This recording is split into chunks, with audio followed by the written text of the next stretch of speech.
Hello, friends. Welcome to IGNOU Assistant Registrar Lecture Series. This is Malvika Sagar, and in this lecture, we will be discussing about the models of education management. In my previous lecture, I have discussed with you the theories of educational management.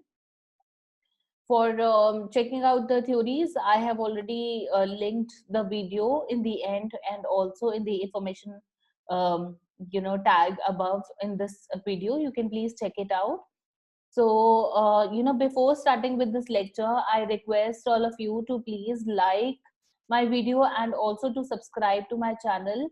And it is like a small humble request from my side because whenever I'm making such kind of videos, it will be a kind of a motivation for me to make more such videos for you all who all are preparing for assistant registrar examination, which will be conducted by IGNOU on 24th of January.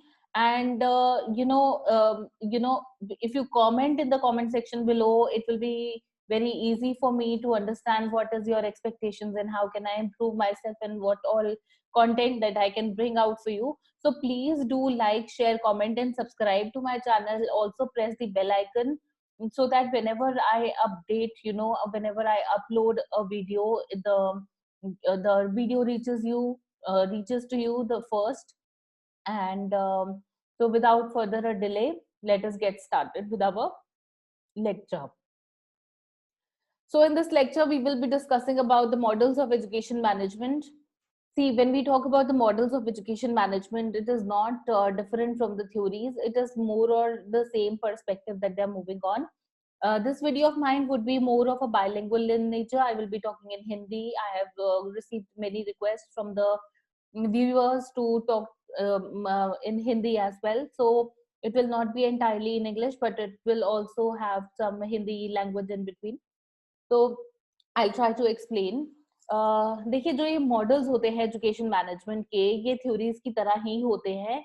ये develop किए हैं कुछ scholars ने और education managers को समझाने के लिए, एक तरीका समझाने के लिए कि किस तरीके से वो लोग हेल्प कर सकते हैं अपनी स्टडीज के लिए या फिर अपना ऑर्गेनाइजेशन को मैनेज करने के लिए, कुछ सिचुएशंस को मैनेज करने के लिए. काफी स्कॉलर्स ने इन सारी चीजों के ऊपर काम किया है और वो नए नए तरीके के मॉडल्स लेकर के आए हैं. आइए पढ़ते हैं इन सब के बारे में. These model deals with the educational organization as a whole with all of its stakeholders and their interrelationships. Although these models have been developed over a period of time and a contribution of Bush 2003 is worth mentioning. देखिए, ये जो नाम है Bush 2003, यहाँ पर मैं highlight भी कर देती हूँ आप लोगों के लिए. इसको प्लीज याद रखिएगा, ये एक इम्पॉर्टेंट पार्ट है. इसके ऊपर क्वेश्चन बन सकता है पेपर के अंदर. जो बुश है 2003 में इन्होंने काम किया था और रिप्रेजेंट किया था बहुत सही तरीके से. He discussed these models in comparative fashion with the various leadership styles. जितनी भी लीडरशिप स्टाइल्स होती हैं उसको कंपेयर करके इन्होंने एक मॉडल डेवलप किया था. However, we will focus our discussion on these models only. These being the foundations of the era of specialization of educational management. Let us discuss the models of management in the following text. सबसे पहले आता है आपका formal models of management. देखिए, इसकी category है ये formal model of management, मतलब इसके अंदर काफी सारे और मॉडल्स आएंगे. Formal models encompasses a number of similar but not identical approaches which emphasizes the official and structural elements of organization. मतलब ये कहना चाह रहे हैं यहाँ पर कि जो फॉर्मल मॉडल होता है उसके अंदर सिमिलर अप्रोच होती है, आइडेंटिकल मतलब सेम नहीं होती है, अलग अलग तरीके से सोचा जा सकता है, लेकिन सोच जो है वो एक ही दिशा के अंदर जा रही है. अच्छा, इस सोच के अंदर एम्फेसिस क्या है, मतलब स्ट्रेस हम कहाँ पर दे रहे हैं या फिर किसको तवज्जो दे रहे हैं. यहाँ पे हम ऑफिशियल जो स्ट्रक्चरल एलिमेंट्स है कि उसकी जो जो जो जो जो कुछ एलिमेंट्स होते हैं, जो बेस एलिमेंट्स हम जिसको मान सकते हैं ऑर्गेनाइजेशन के अंदर, जिसकी वजह से स्ट्रक्चर बनता है पूरा, मतलब हायरार्की होती है, उसके ऊपर यहाँ पर इन्होंने फोकस किया है. Authority is the top to down, which implies that policies are laid down by the top level officials and implemented by the lower officials. ये कहते हैं जो पॉलिसी मेकिंग एक्सरसाइज होती है कि एक ऑर्गेनाइजेशन के अंदर किस तरीके से काम होना चाहिए, ये काम किसने किया है, ये काम करती है टॉप मैनेजमेंट, और जो पॉलिसीज बन चुकी हैं उसको एग्जीक्यूट करने का काम हमारा हमेशा लोअर मैनेजमेंट का या लोअर ऑफिशियल्स का काम रहता है. Following are the key features of these formal models adopted from Bush 2003. पहला पॉइंट क्या कहता है? In formal models, the organizations are treated as systems. देखिए ये लाइन एक बहुत ज्यादा इंपॉर्टेंट लाइन है. इस पे भी एक क्वेश्चन बन सकता है कि फॉर्मल मॉडल ऑर्गेनाइजेशन के अंदर किस तरीके से ट्रीट किए जा सकते हैं. तो इसका आंसर है सिस्टम. ठीक है. या फिर क्वेश्चन ऐसे भी बन सकता है कि सिस्टम को किस तरीके से ट्रीट किया जाता है, कौन से मॉडल, कौन से तरीके के मॉडल के अंदर ट्रीट किया जाता है, फॉर्मल, इनफॉर्मल. तो आपका आंसर रहेगा formal. Okay. A system comprises of elements that have clear organizational links with each other. Within schools, for example, department and other subunits are systematically related to each another, to its institution itself. Simple सी बात है समझने के लिए कि जो एक department है, एक ऑर्गेनाइजेशन के अंदर बहुत तरीके के डिपार्टमेंट होते हैं. ठीक है. तो ये जितने सारे डिपार्टमेंट है ये आपस में एक दूसरे के साथ में इंटरलिंक्ड होते हैं और ये इंटरडिपेंडेंट होते हैं. हमने कल की थ्योरी में भी यही पढ़ा था कि जो डिपार्टमेंट्स होते हैं, जो एनवायरनमेंट होता है, वो इंटरलिंक्ड होता है और इंटरडिपेंडेंट भी होता है. किसी एक के अंदर चेंज आने की वजह से पूरी सारा सिस्टम के अंदर चेंजेस आ जाते हैं. और एजुकेशनल इंस्टीट्यूशन एक बहुत वल्नरेबल सेगमेंट होता है सिस्टम का, जहां पर जरा सा कहीं पर भी कुछ चेंज आए, अगर आप इफेक्टिवनेस और एफिशिएंसी को इम्प्रूव करने के लिए कोई भी चेंज लेकर आते हैं, तो वो चेंज किसी एक डिपार्टमेंट को अफेक्ट नहीं करेगा, वो सारे के सारे डिपार्टमेंट्स को अफेक्ट करेगा, आपके सारे वेरिएबल्स को, आपके सारे स्टेक होल्डर्स को, जो कि students, parents, teachers, management staff, जो भी वहां पे नॉन टीचिंग स्टाफ जो भी है, हर किसी को वो चीज अफेक्ट करेगी ही करेगी. ठीक है. तो जो फॉर्मल मॉडल होता है ऑर्गेनाइजेशन का, उसको कैसे ट्रीट किया जा सकता है? एज अ सिस्टम हम ट्रीट करते हैं. सिस्टम के अंदर एलिमेंट्स होते हैं जो कि आपस में एक दूसरे के साथ में लिंक्ड होते हैं, और जैसे डिपार्टमेंट हो गए, डिपार्टमेंट के अंदर सब डिपार्टमेंट हो गए, और इंस्टीट्यूशन के साथ में वो सब रिलेटेड होते हैं. पॉइंट नंबर 2 कहता है कि formal models give prominence to the official structure of the organisation. Formal structures are often represented by the organizational charts, which show the authorized pattern of relationships between the number of the institution. बड़ी simple सी बात है समझने के लिए कि जो formal model है वो किसको इम्पोर्टेंस देता है. वो कहता है कि भाई मैं इम्पोर्टेंस दूंगा ऑफिशियल स्ट्रक्चर को. जिस तरीके से स्ट्रक्चर बना हुआ है, टॉप मैनेजमेंट कौन है, उसके अंदर डिपार्टमेंट कौन है, फिर उसके अंडर मिडिल मैनेजमेंट कौन है, लोअर मैनेजमेंट कौन है, ऑफिशियल्स कौन है, एग्जीक्यूटिव्स कौन है, ये सारे के सारे चीजें जो है वो एक फॉर्मल तरीके से ही चलेंगी. इसलिए फॉर्मल मॉडल जो है वो इम्पोर्टेंस देता है प्रॉपर तरीके के स्ट्रक्चर को ऑर्गेनाइजेशन के अंदर. फॉर्मल स्ट्रक्चर्स जो होते हैं उसको कैसे समझाया जा सकता है किसी को? अब किसी को याद तो रहेगा नहीं, तो क्या करते हैं, एक चार्ट बना दिया जाता है ऑर्गेनाइजेशन के अंदर, उसको हम ऑर्गेनाइजेशनल चार्ट कहते हैं, जो कि वो चार्ट डिस्प्ले कर दिया जाता है. एक ऑथराइजेशन पैटर्न दिखाया जाता है कि मान लीजिए अकाउंट से रिलेटेड जो जानकारी है आपको यहाँ से मिलेगी, अकाउंट्स ऑफिस से मिलेगी, आपको अपनी डिग्रीज से रिलेटेड जानकारी रजिस्ट्रार ऑफिस से मिलेगी, या फिर आपको अपनी एकेडमिक से रिलेटेड जानकारी अपने एकेडमिक काउंसलर से मिलेगी. राइट. तो ये जितनी सारी चीजें हैं ऑर्गेनाइजेशनल एक चार्ट बना दिया जाता है, और उन सबकी रिस्पॉन्सिबिलिटीज एंड अथॉरिटीज को डिस्प्ले कर दिया जाता है कि एक इंसान की कितनी अथॉरिटी है, वो कितना पावर उसके पास में वेस्टेड है, और उसके बाद में वो कितना काम कर सकता है और क्या काम किसका है, ये भी आपको ऑर्गेनाइजेशनल चार्ट बता देता है बड़े आराम से. इनफॉर्मल, तीसरा पॉइंट क्या कहता है? Informal models, there is a hierarchy in the official structure of the organisation which represents a mean of control for the leaders over their staff. In educational organisation teachers are accountable to the heads और principals. जैसे मैंने अभी आपको explain किया कि हर एक department के अंदर अपने हेड्स होते हैं, तो ऐसे ही टीचर्स जो होते हैं वो अपने प्रिंसिपल या फिर हेड ऑफ द डिपार्टमेंट को रिपोर्ट करते हैं. ठीक है. All formal approaches typify schools as a goal seeking organization. The institution is though to have official purposes which are accepted and pursued by the members of the organization. जितनी भी सारी communication होगी वो एक फॉर्मल तरीके से होगी, वो एक गोल सीकिंग जो भी एक ऑर्गेनाइजेशन का कुछ भी गोल होगा उस पर्टिकुलर पॉइंट ऑफ टाइम पर, तो उसको पूरा करने के लिए वो सारी एक्टिविटीज वहां पर कराई जाएंगी। और ऑफिशियल जो पर्पसेस होते हैं उसको अगर मान लीजिए कुछ कंडक्ट कराना है, कोई इवेंट कंडक्ट कराना है या कुछ भी इस तरीके का कुछ बिल सैंक्शन चाहिए, तो वो एक फॉर्मल तरीके से जाएंगे। वो कोई भी उसको उठा करके कहीं पे भी नहीं रख सकता। अपना टीचर्स जो हैं वो एक बिल प्रेजेंट करेंगे अपने हेड ऑफ द डिपार्टमेंट को, हेड ऑफ द डिपार्टमेंट में भी जाएंगे अपने डीन के पास में, और डीन जो है वो मे बी आगे जाएंगे। समझ रहे हैं? तो वो एक हायरार्की है, उस हायरार्की को फॉलो करना बहुत ज्यादा जरूरी है।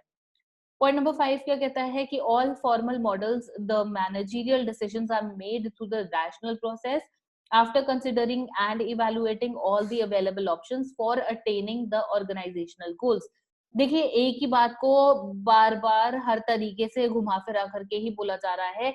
हमारा मेन मोटिव है ऑर्गेनाइजेशनल गोल्स को अचीव करना, उसके लिए अलग-अलग तरीके से काम होते हैं। अब ये कह रहे हैं यहाँ पर कि जो मैनेजरियल डिसीजंस है कि हाँ, ये बिल पास होगा या नहीं होगा, करवाना है, नहीं करवाना है। तो ये जो एक प्रोसेस होता है, इसको सही तरीके से सोच के साथ में मीटिंग्स ले करके इसको हर एक इंसान की ओपिनियन को रखा जाता है। जितने सारे हेड्स होते हैं, रैशनल का मतलब ये है कि दिमाग से सोच करके, प्रैक्टिकली सोच करके इस चीज को हम लोग कंसिडर करते हैं, सारे पहलुओं को इवैल्यूएट करते हैं, और अगर उसमें कोई और ऑप्शंस है तो ब्रेनस्टॉर्मिंग करके उन ऑप्शंस को लाया जाता है। मतलब ब्रेनस्टॉर्मिंग का मतलब ये है कि सारे लोग जब इकट्ठे बैठ करके मीटिंग करते हैं इस एक एजेंडा के ऊपर, तो बहुत सारे नए नए आइडियाज आते हैं। जब नए आइडियाज आते हैं तो फिर वो लोग ऑल्टरनेटिव्स जो होते हैं उसको ढूंढते हैं, और अगर कोई बेटर ऑल्टरनेटिव मिलता है तो उसको अपना लिया जाता है। ठीक है? Formal approaches present the authority of leaders as a product of their official positions with their organization. The power of institutional heads principle is positional and is sustained only when they continue to hold their position. बड़ी simple सी बात है, यहाँ पर इन्होंने यही कहा है कि किसी भी इंसान की पावर तब तक ही लिमिटेड है जब तक वो अपनी कुर्सी पर बैठा है। अपनी कुर्सी से जब वो हट जाते हैं तब उनके पास में पावर वो नहीं रहती है डिसीजंस लेने के लिए। In formal models, there is an emphasis on the accountability of the organization to its sponsoring body. Most schools remain responsible to their school district. In many centralized systems, school principals are accountable to the national or state government. In decentralized systems, principals are answerable to the governing boards. ये एक important point है। May be यहाँ पर भी एक question बन सकता है कि जब centralized सिस्टम होता है तो जो स्कूल प्रिंसिपल है वो किसको आंसरेबल है? वो स्टेट गवर्नमेंट को या फिर नेशनल गवर्नमेंट को, नेशनल या स्टेट गवर्नमेंट को वो आंसरेबल है। ठीक है? लेकिन अगर डिसेंट्रलाइज्ड सिस्टम फॉलो किया जाता है तो प्रिंसिपल अपनी गवर्निंग बॉडी को आंसरेबल है। ये 2 पॉइंट्स है यहाँ पर, प्लीज इसको मार्क कर लीजिएगा, अपनी नोटबुक में लिख लीजिए। जो स्कूल्स के अंदर सेंट्रलाइज्ड अगर सिस्टम को फॉलो किया जा रहा है तो स्कूल प्रिंसिपल स्टेट गवर्नमेंट को आंसरेबल होता है। अगर डिसेंट्रलाइज सिस्टम फॉलो किया जा रहा है तो वो अपनी गवर्निंग बॉडी को आंसरेबल है, स्टेट या नेशनल गवर्नमेंट को वो आंसरेबल नहीं है। In India education being in the concurrent list, ये मैंने आपको पहले भी कहा था, ये एक इम्पोर्टेंट क्वेश्चन है। ये मे बी आ सकता है कि एजुकेशन कौन सी लिस्ट के अंदर फॉल करता है, तो ये कॉन्करेंट लिस्ट के अंदर फॉल करता है। The policies pertaining to the educational system by and large framed by top level officials of Ministry of Human Resources and Development and implemented by the grassroots levels officials, educational officials, सब inspectors, inspectors and teachers. ठीक है? जब ये education है हमारी concurrent list के अंदर आता है तो जो पॉलिसीज है एजुकेशन सिस्टम से रिलेटेड वो कौन बनाता है? वो बनाते हैं टॉप लेवल ऑफिशियल्स। कहाँ के? ह्यूमन रिसोर्स डेवलपमेंट के। प्लीज इसको याद रख लीजिएगा कि हमारी जो पॉलिसीज हैं एजुकेशन की वो कहाँ से बनती है? Ministry of human resources and development उसको बनाता है, और इसको इम्प्लीमेंट कौन करता है? इनको इम्प्लीमेंट करते हैं हमारे ग्रास रूट लेवल, मतलब एकदम बॉटम पे जो लोग हैं, एग्जीक्यूटिव जिनको हम कहते हैं, वो कौन होंगे? एजुकेशनल ऑफिसर्स होंगे, आपके सब्जेक्ट इंस्पेक्टर्स होंगे, and ultimately it is the teacher who will be implementing. वो जो एक्चुअली में काम कौन करेगा, किसके ऊपर एम्प्लॉय होगा? टीचर के ऊपर एम्प्लॉय होगा, ठीक है। तो जिस तरीके से अगर टीचर पढ़ाएगी तभी उसी तरीके से स्टूडेंट्स पढ़ेंगे, तो उसको अल्टीमेट लेवल पर इम्प्लीमेंट करने वाला कौन सा इंसान होता है? एक टीचर होता है। However, at educational institution level, the heads of the institution possesses complete authority by virtue of their positions as they are appointed on merit, have the competence to issue appropriate instructions to the teachers working with them. मतलब क्या है इसका? कि जब कोई educational institute होता है, उसके अंदर जो हेड होते हैं, जो डीन होते हैं, या फिर कोई हेड ऑफ द डिपार्टमेंट हो गया, या हेड ऑफ द इंस्टीट्यूशन हो गया, एचओआई जिसको कहा जाता है, उनके पास में कंप्लीट अथॉरिटी होती है। उनकी पोजीशन उनको ये अथॉरिटी देती है, क्योंकि वो लोग अपनी मेरिट के बेसिस पर अपॉइंट किए जाते हैं, तो उनके पास में उतनी कॉम्पिटेंसी होती है कि वो सही तरीके के इंस्ट्रक्शंस दे सके अपने टीचर्स को कि किस तरीके से पढ़ाया जाना चाहिए, ये सिलेबस के अंदर कितना प्रैक्टिकल होना चाहिए, कितना थ्योरी होना चाहिए, या फिर कौन से टूल्स को इम्प्लीमेंट किया जाना चाहिए, या फिर आपका पेडागोजी क्या रहेगा। वो सब डिसाइड करने की competency and authority head of the institution के पास होती है, राइट?